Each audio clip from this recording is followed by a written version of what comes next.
दोस्तों नमस्कार। कैसे हैं आप सब? उम्मीद है आप सब अच्छे होंगे, खुश होंगे। आज मैं आपके सामने एक बहुत ही अच्छा और सबसे गहराई वाला प्रश्न लेकर आया हूँ। और जो प्रश्न लेकर आया हूँ वो है महाभारत में कर्ण के चरित्र के बारे में। मुझसे किसी ने पूछा कि कर्ण का दुर्योधन का साथ देना महाभारत में उचित था या नहीं, तो उसी के बारे में मैं आज आपको बताऊंगा। ये बहुत ही गहराई वाला प्रसंग है दोस्तों, और हो सकता है कुछ लोगों को इसकी जानकारी हो, कुछ लोगों को इसकी जानकारी ना हो, परंतु जब आप वेदों को पढ़ लेंगे, शास्त्रों को पढ़ लेंगे, अपने ग्रंथों को जान लेंगे, तो सबका चरित्र और उसकी गहराइयों में जाकर उसके विषय में जब आप वर्णन करेंगे तो निश्चय ही उसकी व्याख्या आपको मिलेगी।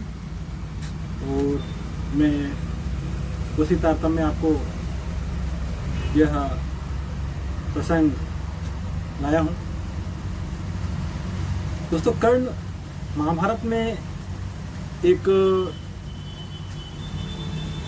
मान कर सकते हैं कि अर्जुन और दुर्योधन को अगर हटा दें तो कर्ण का जो किरदार है वो बहुत पावरफुल है।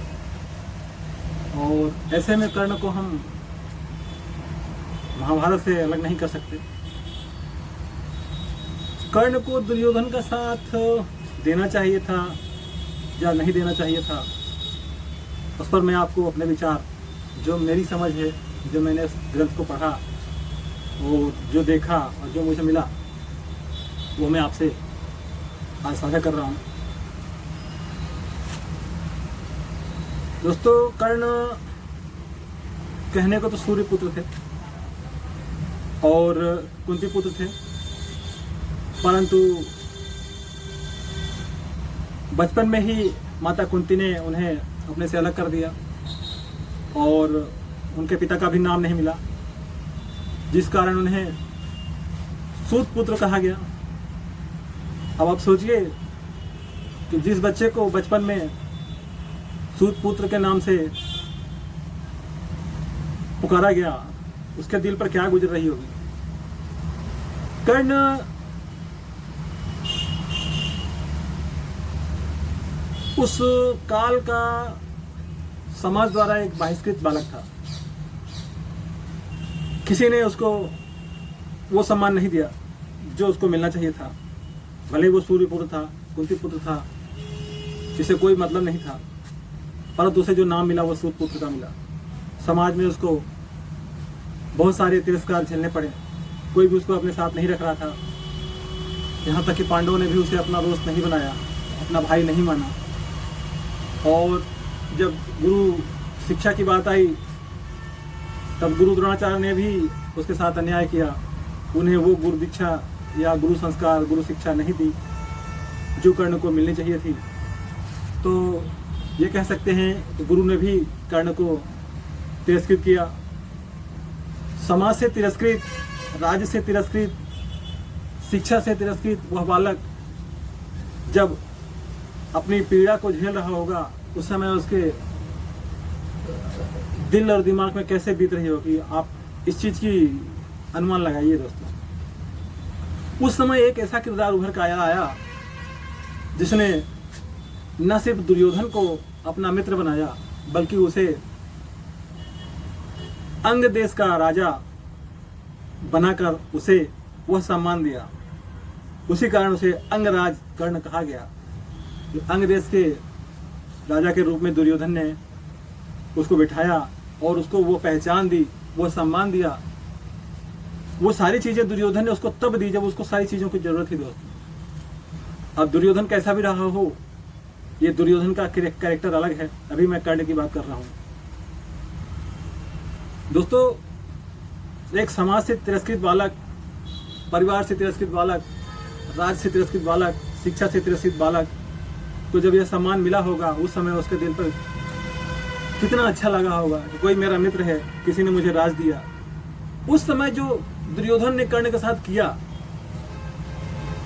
उस योगदान को जब दुर्योधन युद्ध में गया तो वो अपने योगदान को कैसे भूल जाता दुर्योधन को, जो कर्ण को दुर्योधन ने दिया था, जो सारी चीजें उसने कर्ण को दी थी उस समय जब सब कुछ उसके पास नहीं था, तिरस्कार के अलावा उसके पास समाज में कुछ नहीं था, तब दुर्योधन ने उसको सम्मान दिया था। अब दुर्योधन की बारी थी, जब दुर्योधन युद्ध में था तो कर्ण क्यों उसका साथ नहीं देता।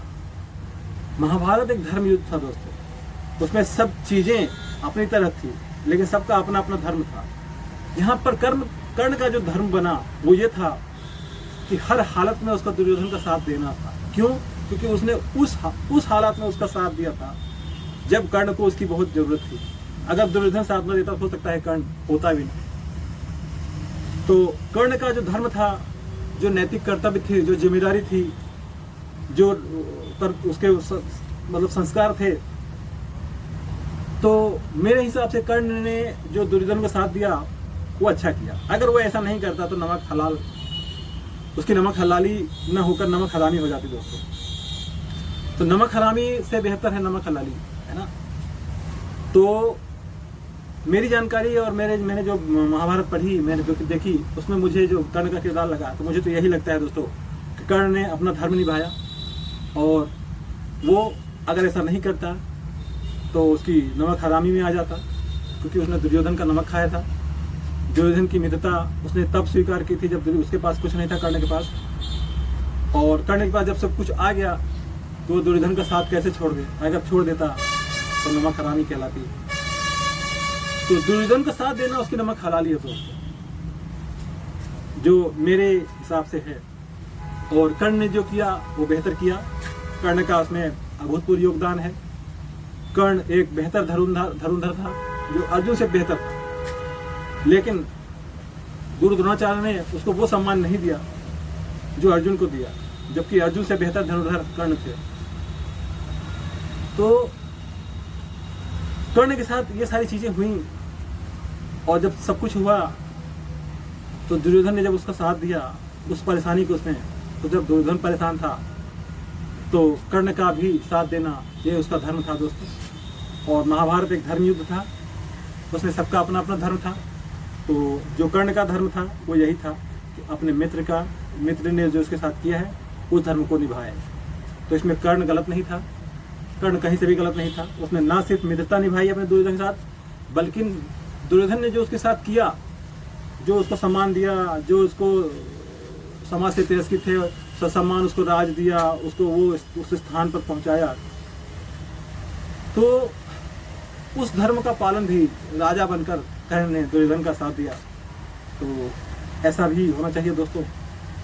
और धर्म यही कहता है कि आप जिसकी खा रहे हैं और आप जिसके उससे हैं, आप उसकी चीज़ों को, उसके उस दिनों को, उसके उस दिनों में की गई अपने प्रति जो काम है, जो हमारा साथ है, जो उसने उस समय हमारा साथ दिया, उस चीज़ में नमक हरामी नहीं करनी चाहिए।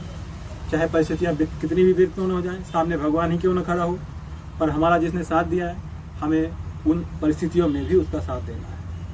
तो उम्मीद है आपको ये कर्ण का प्रसंग को पसंद आया होगा। तो दोस्तों, महाभारत में कर्ण ने अपना धर्म निभाया, और कर्ण का धर्म यही था कि दुर्योधन ने उसका उस समय साथ दिया जब वो तिरस्कृत था समाज में। तो जब दुर्योधन परेशान था तो कर्ण का भी ये धर्म बनता है, और राजनीतिक दायित्व बनता है, क्योंकि राज तो दुर्योधन ने ही उसको दिया था। और मित्रता का भी धर्म था कि वो दुर्योधन का साथ दे। तो मुझे उम्मीद है आपको ये कहानी पसंद आई होगी दोस्तों। आप अगर ये जो देख रहे हैं मेरे गले में क्या लगा है, तो ये हीली डिवाइस है दोस्तों, और मैं इसे अमूमन इस्तेमाल करता हूँ अपने स्वास्थ्य के लिए, और आप सभी को भी सलाह देता हूँ कि आप ये हीली डिवाइस अपने घरों में रखें और इसका स्वास्थ्य का लाभ लें। ये सभी मायनों में बेहतर ऊर्जा प्रदान करती है, चाहे नेगेटिव ऊर्जा हो चाहे पॉजिटिव ऊर्जा हो। आपको हमेशा आपके शरीर में सेलुलर लेवल पर जाकर उसे ठीक करती है। तो मैं भी ये उसी का लाभ लेता हूँ दोस्तों। अगर चाहें आप भी इस विधि का इस्तेमाल कर सकते हैं, और ये है फ्यूचर मेडिसिन। तो फ्यूचर तो अब नहीं कहूँगा, ये वर्तमान की मेडिसिन है, फ्रीक्वेंसी मेडिसिन है, जिस पर सारी दुनिया लगी हुई है ऊर्जा और आवृत्ति की मेडिसिन के बारे में। और उसके बहुत सारे वो भी अब धीरे धीरे सामने आ रहे हैं, रिजल्ट भी सामने आ रहे हैं। तो मैंने तो अपना लिया ही, लेकिन आप भी अपनाइए, स्वस्थ रहिए, सुरक्षित रहिए। नमस्कार।